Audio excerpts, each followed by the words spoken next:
வருமானிப்போம். இப்ப இது என் வாழ்க்கையில் நான் அனுபவித்தது. அடக்கம் அமரர்கள் உய். இதை ஒருத்தனுக்கு நான் ஒரு பாட்டா சொன்னேன்னா புரிய முடியாது. அடக்க அமரர் உயிக்கு ஆமா செத்து போன அமரர் ஒரு இறந்தவனுடைய ஊர்தி. அமரர்னா இறந்தவன் மனசுல வச்சிருக்காங்க.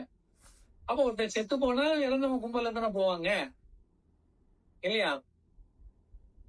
அதைதான் இவங்க புரிஞ்சுக்க முடியும். ஆனா அனுபவத்துல நீங்க அதை கடைபிடிக்கும் போது அடக்கம் என்பது நாம யார் என்பது யாருக்கும் தெரியக்கூடாது. அமரர் உயிக்கு அந்த அடக்கமாக இருக்கும் போது நாம யார் எங்க போறோம்? அந்த அமரர்னு சொல்லக்கூடியது யாருன்னா தெய்வ நிலையில். அதான் நான் முதல் சொன்னேன். அந்த தெய்வ நிலைன்னா 7வது அடுக்கில் உள்ளவர்கள். அங்க நாம இப்ப அந்த பெரியவர் பார்த்தார். அப்படியே நானே நினைக்கலங்க. எழுந்தார், எழுந்து என்ன அப்படி ஒரு சுத்தி பொங்கலிட்டு காலில் விழுந்து தொட்டுக்கும். பட் இது எனக்கு ஒரு அங்கீகாரமாக நான் எடுத்துக்கொண்டேன். எனக்கே சில நேரங்கள்ல நான் தடுமாறி இருக்கேன். தடுமாற்றேன்னா இதெல்லாம் உண்மையா பொய்யா, இது நிரந்தரமா இருக்குமா? இப்ப சில நேரங்கள்ல கனவு வரும், எப்பவும் அது வராது இல்லையா? நானே நிறைய பேரை கிண்டல் பண்ணிருக்கேன். ஒரு தடவை என் ஃப்ரெண்டு வீடு சொல்லியிருப்பேன். ஃப்ரெண்டு வீட்டுக்கு போகும்போது அந்த அம்மா சொல்லுது, இப்பதான் உன்னை நினைச்சேன், கரெக்டா வந்துட்டேன். சிரிச்சுட்டே சொன்னேன். இப்ப நீங்க நினைச்சோட நான் வந்துட்டேன். சரி, உங்க பொண்ணு டைப் ரைட்டிங் போயிருக்கு இல்லையா, நீங்க நினைங்க அது வருமானு கூப்பிடுங்க. அது எப்படி நினைச்சோட வருதான்? சைடுங்கிறது குருவி உட்கார பணம் உள்ள மாதிரி இல்லையா? ஆற்றல் என்பது வேறு. நீங்க இப்ப சொல்லணும்னா உங்களை பார்த்த உடனே உங்களுடைய லைஃப சொல்லணும். ஆனா எனக்கு தோணுச்சுன்னு சொன்னா தோணாத போது என்ன பண்ண முடியும்? அது யூஸ்லெஸ் இல்ல. அதுவா நான் சொன்னேன்னா நமக்கு பயன்படாது. எப்ப அது வரும் அடுத்தால யோசிங்க, மாட்ட வச்சிடும். நிறைய இந்த சாமியார்கள் அப்படிதான். அதெல்லாம் லீக்கேஜ்.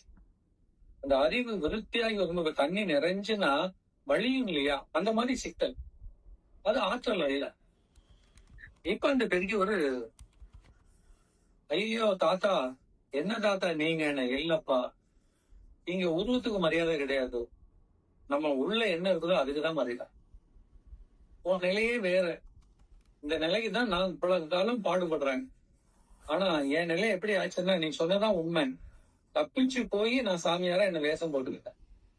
அதுக்கப்புறம் அதுல இறங்க அது சுகமா இருந்து நம்ம இது அந்த சஷ்டி கவசம் படிச்சேன், திருமுருகா படிச்சேன், வள்ளலாருடைய திருவருட்பா படிச்சது எல்லாம் படிச்சிருக்கேன். எனக்கும் பாராயணம் தெரியும். ஆனா அந்த பக்குவம் வரல. என் வாழ்க்கை எப்படி ஆகும்னு கேட்டார். அப்பதான் நான் அவர்கிட்ட சொன்னேன், வள்ளலார் எனக்கு காட்சி கொடுத்தாரு, என்கிட்ட பேசினாரு. மனுஷன் கண்ணுல இருந்து பொல தண்ணி வந்தது. டெய்லி நான் வணங்குறேன். நீங்க படத்துல பாக்குறீங்கன்னா அவர் ஆண்டில அந்த சக்தி நமக்கு வேணும். படத்துல இருந்து பிரயோஜனப்படாது. படமா நினைவுல வரக்கூடியது என்ன பண்ணணும்னா உருவப்படுத்துறது எப்படின்னா அருவம் தான் உருவம் எடுக்கும். நன்றாக ஞாபகம் வை. அருள் சக்தி நமக்கு வேணும். அப்பதான் உருவத்தை படுத்த முடியும். ஒரு படம் வரையணும்னா அருவமா உங்களுக்கு தெரியும். நான் ஒரு மரம் வரைகிறேன்னா அந்த மரம் வெளிப்பட அருவத்திலே வரலன்னா எப்படி வரைவீங்க? என்ன வரையன்னு பென்சில வச்சுக்கிட்டே இருப்பீங்க இல்லையா? அப்ப நமக்குள்ள இந்த அருவ ஆற்றல் கூட கூட கூட படைப்பு ஆற்றல் கூடும். ஆக்கல், அழித்தல், காத்தல் மூன்றுமே அந்த அருவ சக்தினால உள்ளது. அப்ப அந்த அருவ சக்தி வர்றதுக்கு தான் நம்ம என்ன பண்றோம்? குருகுரான் தொண்டு செய்யறதே அதுதான். குரு நினைச்சாதான் அருவ சக்தி எப்ப வரும்னா பதிவுகள் அச்சு போகும்போதுதான் வரும்.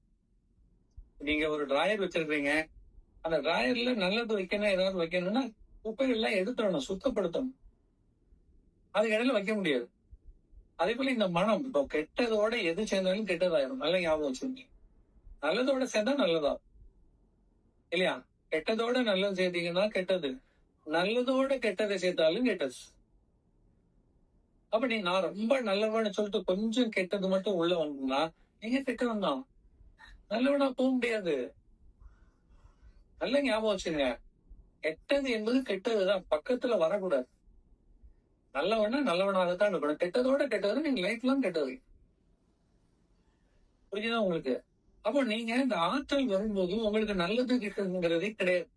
நான் தான் சொன்னேன், அந்த அருவ ஆற்றல் வந்துட்டா நமக்கு நல்லதும் கிடையாது, கெட்டதும் கிடையாது. நிறைய இந்த சித்தர்கள்லாம் பாத்தீங்கன்னா விஷம் கொடுத்தா கூட வாங்கி சாப்பிட்டே போவாங்க. ஆதிசங்கரர் போற அப்படியே போகும்போது அவரை அழிக்கணும்னு சொல்லிட்டு சாப்பாட்டுல விஷம் கலந்து கொடுக்குறாங்க. அவரும் வாங்கிட்டு சாப்பிடுறாரு. ஏன்னா அவங்க அதை கடந்தவங்க. அத விஷம்னு நினைக்கல. நீங்க ஒரு விஷயத்தை தப்புன்னு நினைச்சு செய்தாதான் தப்பம். தப்ப கூட செய்யலாம், தப்பே கிடையாது. அது நல்லதுக்காக இருக்கும். பட் நீங்க தப்பு நல்லதுன்னு நினைவுல இருக்கக்கூடாது. நிறைய ஞானிகள் தப்பு விஷயங்களை கூட செய்வாங்க. ஏன்னா அது நல்லதுக்காக செய்வாங்க.